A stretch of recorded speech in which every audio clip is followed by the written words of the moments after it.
I know it might be a difficult choice, but who is your least favorite nominee for the incoming Trump administration? It's an embarrassment of riches, David. Dana has a history of not answering this question. You need to understand this. He is a waffler. It shifts a little bit. And I'm trying to embarrass him out of his waffling. I think RFK Jr. and Tulsi Gabbard are my tops. Is that a little better, Ruth, than I've been before? That's only slightly. That's close to an opinion. Yeah, I'm going to just waffle along with Dana since he's just dragged us down to his level, so I can get away with it too. I think it's a very close call between Kash Patel and Pete Hegseth. I think they're both serious dangers, but for different reasons. Well, I'm sorry to see Matt Gaetz go because he was such an easy answer. Welcome to Impromptu from Washington Post Opinions, a show that brings you conversations about the news we can't stop thinking about. I'm David Von Drehle, Deputy Opinion Editor and occasional columnist.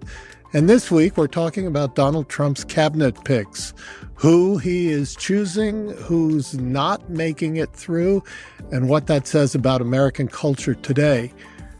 Much of the American public seems to have lost trust in experts. And with Trump's nominations, we are perhaps seeing the results of that. A lot of people, often holding little relevant experience, have been nominated to the highest positions in the federal government. But does morality still matter, even if expertise doesn't? I'm joined by two of my colleagues today to talk through the political uses of morality and whether attacking people's character is an effective strategy when attacking their inexperience maybe is not. Can you both introduce yourselves? I'm Dana Milbank. And I'm Ruth Marcus. All right.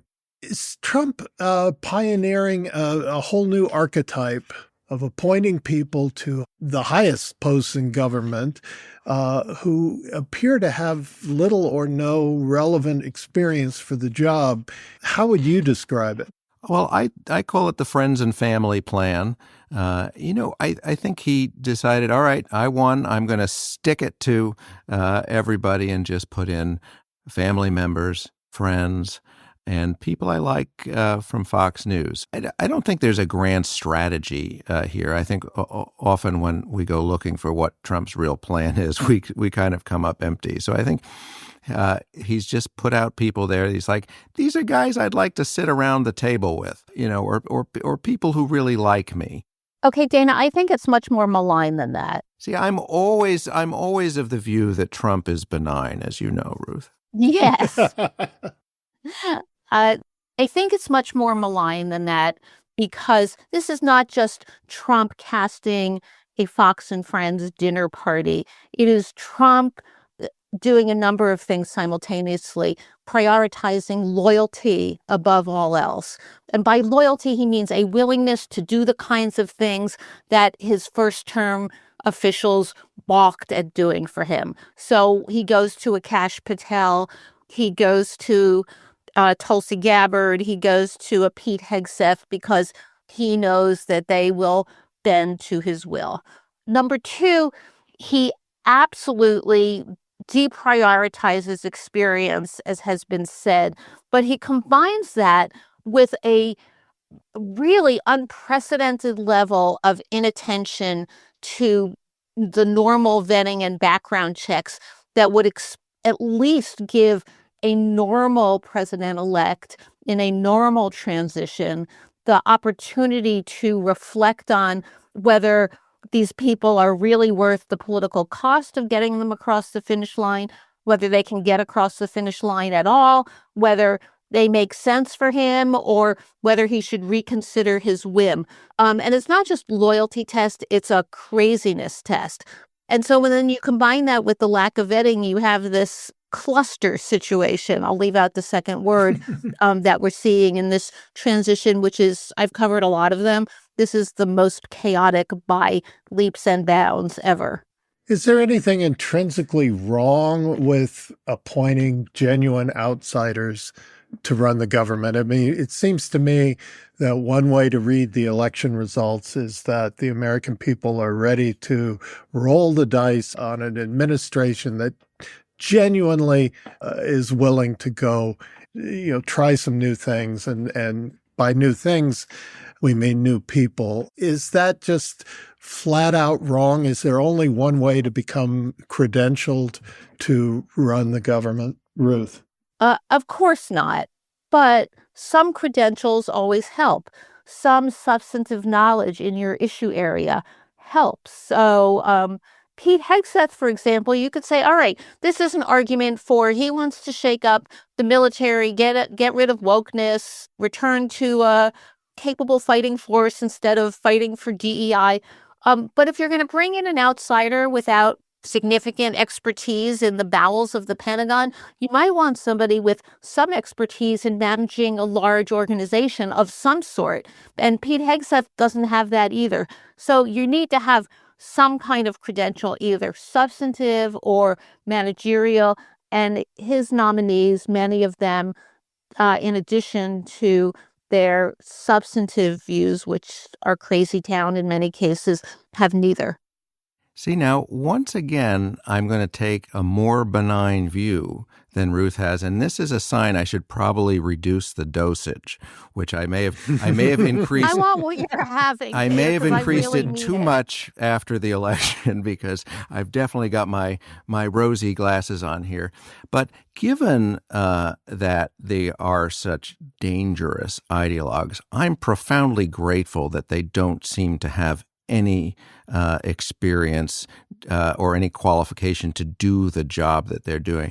The whole first Trump term, we were sort of rescued by incompetence. And those guys were like a team of Nobel laureates compared to what we've got here now. So, somebody like Kash Patel, he has all kinds of dangerous ideas and wants to do all kinds of bad things. Has no idea how the organization works.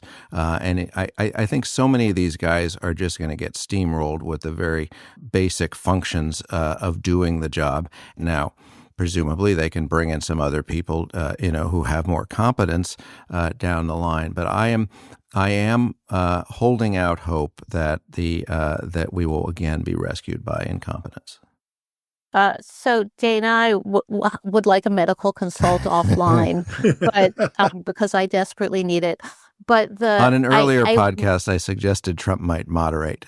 Now, I recognize that even as I was saying it, I recognize that was kind of a ludicrous thing to say, but I want to be cheerful. I want to bring the country together, Ruth. So I just don't think we can count on recidivist incompetence. There are a number of people around him, maybe not at the secretary level. Keep an eye on the deputy secretaries who really run the show in most departments.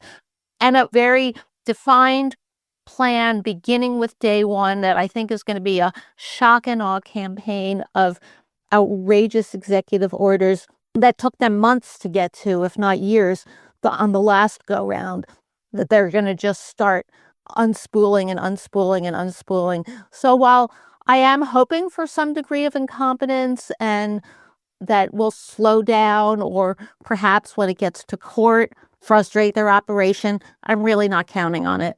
I'm glad you mentioned the number twos, the deputies, Ruth, because I do think that may be the place to keep a focus. So many of these nominees are clearly chosen for their ability to talk on television.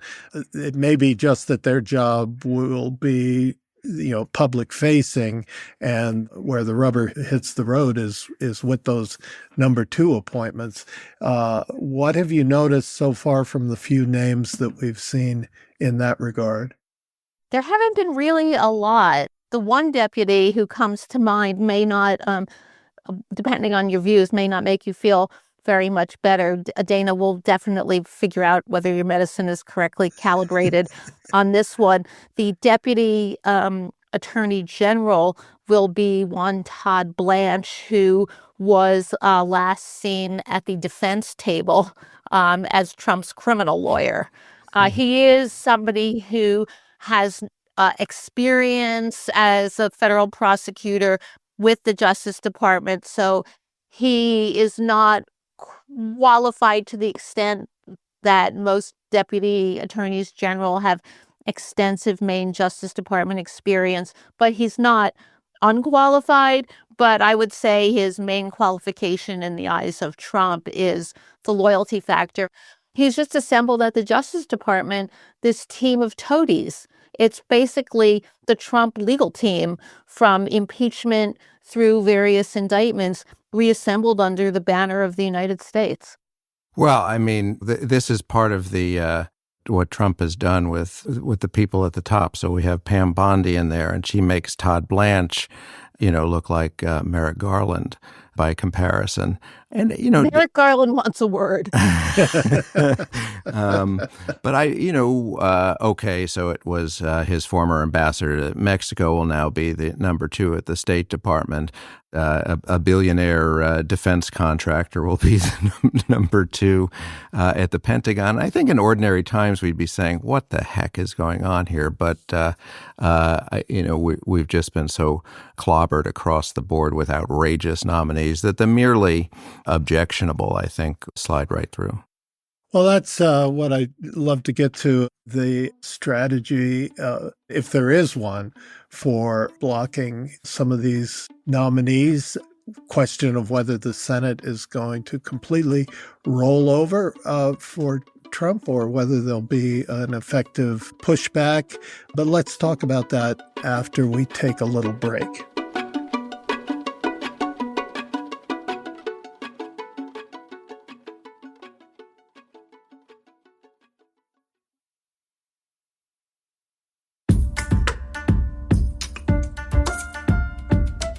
Welcome back. I'm David Von Drehle of The Washington Post, and this is Impromptu. I'm talking with columnists Dana Milbank and Ruth Marcus, and we are interested in the question of whether the Senate Republicans have a spine and want to participate meaningfully in the forming of the Trump administration part 2.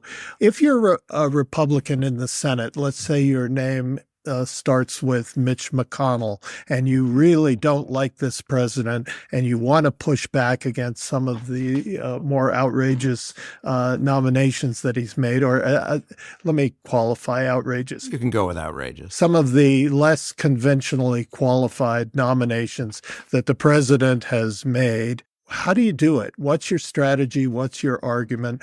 What are your tactics? I don't think they do it. First of all, every time during the first Trump term when you sort of expected that, maybe now is the time they'll finally grow a spine, you were always disappointed there. The Matt Gaetz thing, he wasn't rejected because of incompetence. He wasn't even rejected because of, the ethics and, what he did or didn't do with a underage girl. He had no chance because people hated his guts in the House where he served and in the Senate. So I think that was strictly a matter of people really personally didn't like this guy. But, you can see the pressure that is being brought to bear on, look at Joni Ernst, who dared to raise a question about Hegseth because she herself is a survivor of sexual assault, and she herself has been in a combat role in the military, which Hegseth would end. But she's getting all kinds of pressure from MAGA world.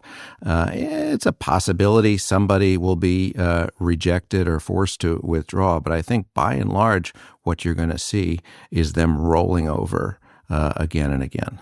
So no one should bet against rolling over, but here's the moment in the podcast where Dana and I switch roles. Yeah, and everybody breathes a sigh of relief. It is certainly possible that Nat Gaetz, Mr. Congeniality himself, was many bridges too far because of the multiple axes on which he was disqualified. I am not certain of that. I think that, for example, Pete Hegseth, because of the abysmal vetting, and by the way, by abysmal vetting, I mean also if you are tapped by the President of the United States, somebody along the line has to say to you, is there anything that could come up that could cause a problem with your nomination? And you don't mention the police report filed against you and the non-disclosure agreement agreed to by the woman who says that you sexually assaulted her, you are in for a heap of trouble, including with the president who nominated you. So I think that while Dana makes a good point about the storm of opprobrium and attack ads that rain down on somebody who dares to question a Trump move, see Senator Ernst, I think it is possible that there will be additional casualties along the way. And I think this brings up a really interesting Washington phenomenon that long predates the second Trump administration. There are two ways to go after nominees, and one is much more effective than the other, though probably shouldn't be. The first one is there is something external to your beliefs, your ideology, and your competence that is disqualifying. See John Tower back in the days of the Bush administration, who, as is apparently the case for Pete Hegseth, had a drinking problem, and that was simply intolerable for the Senate colleagues who knew him. See nominees who have and haven't almost been toppled because of sexual allegations. So the senators don't really like personal attacks. They're really much better at focusing on this guy has a drinking problem. This guy behaved poorly with women. This guy has a tax problem. This woman has a tax problem. They're much more comfortable hanging their hats on that than going after people's belief systems and preparation. So the Senate is not as good at saying, this guy or woman is not capable because they're just wrong about things. Tulsi Gabbard is wrong about Syria. She is wrong about Russia. Though I think that's what Mitch McConnell would like to do very much behind the scenes, very quietly, is to mount that kind of campaign, but it's harder to pull off. Well, I'd also raise whether the time to kill a nominee is before a public hearing and sort of in the background and persuade the incoming administration that, look, you're going to lose. You can't get, in this case, it's what, 4 Senate votes. 4 Senate Republicans are enough to sink any nomination. And in the case of a Matt Gaetz or a Pete Hegseth or potentially Tulsi Gabbard, what the senators really don't want to have to do is listen to day after day of testimony about a candidate's drinking problem or his 17-year-old girlfriend or whatever, and then go up and cast a public vote in favor, right? So they'd like to have the whole thing collapse before it goes fully public, maybe?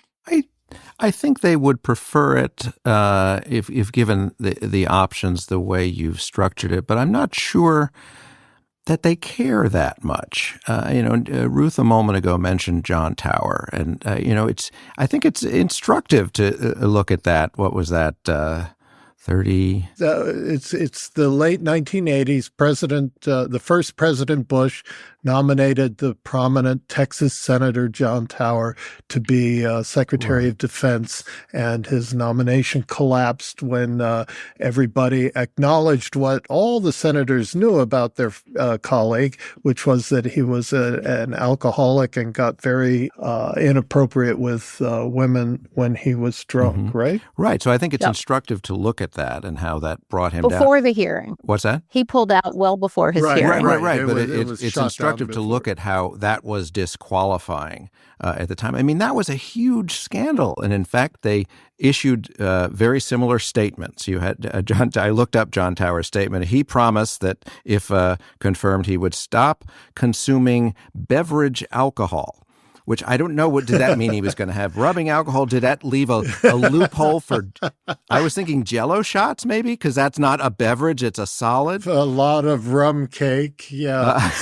Right. Anyway, it didn't work for him. But right now, you have people saying, well, I don't know if he has a drinking problem, but has a problem, Joni Ernst, she's got to be primaried because she's up in 26. But so what's changed, of course, is this horrible tribal pull of our politics now. And I just don't think there's no such thing as shame. There's no such thing as scandal. So, and you blame the media. It's the media who are trying to pretend like this guy has a drinking problem, as if that weren't, blindingly obvious to anybody looking at the set of facts. But I think these are bookends that show just how entirely our politics has changed. And I don't think any senator is going to face any consequence, any Republican senator, for voting to confirm.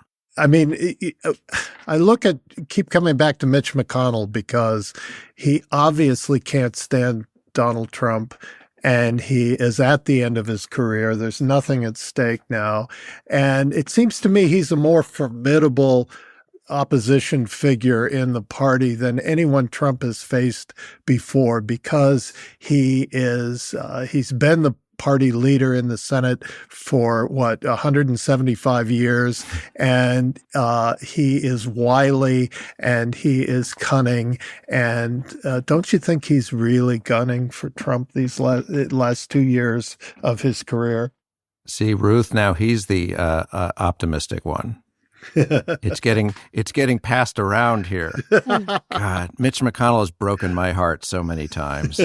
So yes, the logic of it, but I just think that they can't hurt him politically, but they can hurt him socially and reputationally. And I just don't think he has the courage to weather those slings and arrows. But I would love to be wrong about that. There are some things that he cares about. I think that my conviction is that Tulsi Gabbard's foreign policy views and Mitch McConnell's foreign policy views have very little overlap on that Venn diagram we used to hear all about. And in a way that really animates McConnell. He gave a speech about the importance of foreign policy and going back to what used to be working to make sure that Tulsi Gabbard never heads over to wherever the director of national intelligence sits. Just a follow-up question on the Gabbard nomination. That's one that the world, our allies, are going to be very interested in, Director of National Intelligence. What happens if Israel or France or Britain comes and whispers in some ears and says, look, we're not going to share our intelligence with Tulsi Gabbard. That's just a non-starter. Is there a way in which that could be influential in Washington? Well, that's my concern. I'm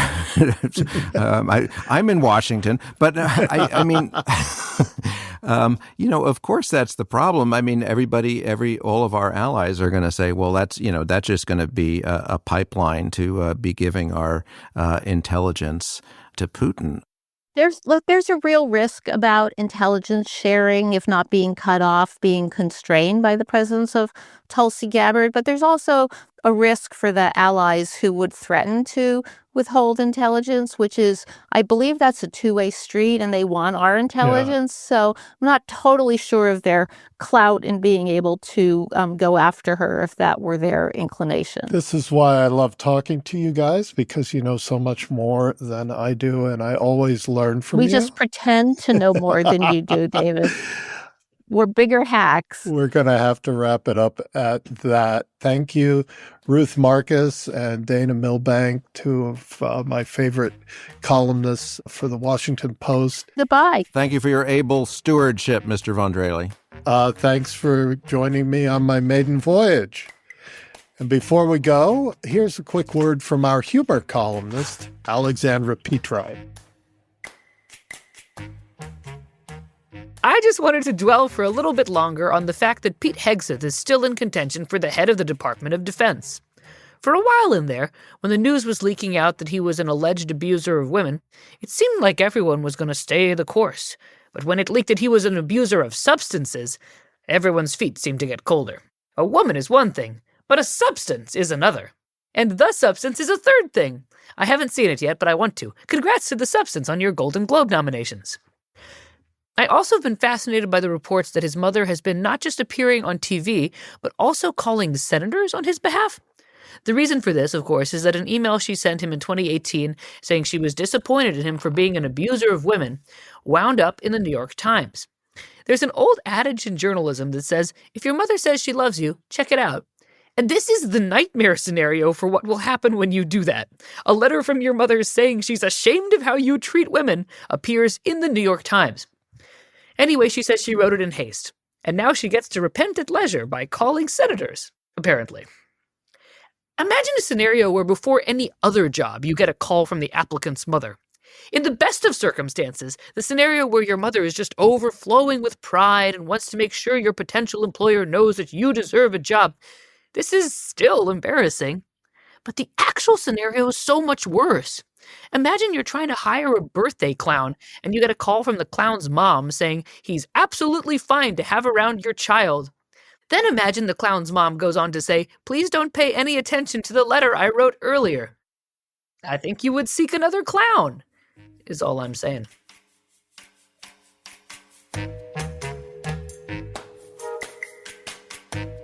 This episode of Impromptu was produced by Hadley Robinson, edited by Damir Marusik, Chris Sulentrop, and Allison Michaels, and mixed by Emma Munger.